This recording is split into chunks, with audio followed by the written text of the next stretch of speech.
నిన్నటి నుంచి ఒక్క మెతుకు కూడా తినలేదు. నువ్వు ఫోన్ చేద్దాం. తిని ఎవరు ఉద్ధరించాలట?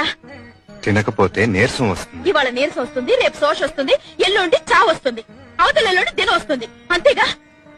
ఈ గొర్రెతో ఒక బతుకు బతికే కన్నా అదే నయం. ఏమిటో. డబ్బుంటే సుఖం ఉండదు రాదా?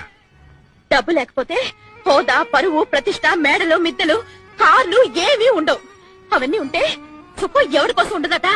నేను ఇంకో పెళ్లి చేసుకుంటే నువ్వు చాలా నష్టపోతావు.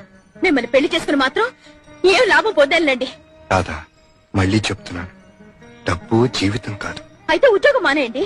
జీతం లేకుండా ఎలా బ్రతుకుతావు? డబ్బు జీవితం కాదన్నారుగా మరి. బ్రతకటానికి కావలసినంత కావాలి. ఆ బ్రతికే ఇంకాస్త సుఖంగా గడపడానికి ఎక్కువ డబ్బు కావాలి అంటున్నాను.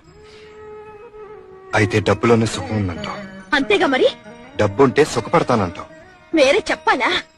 నన్ను ఇంకో స్త్రీ పంచుకుంటుంది. నాకే నష్టం.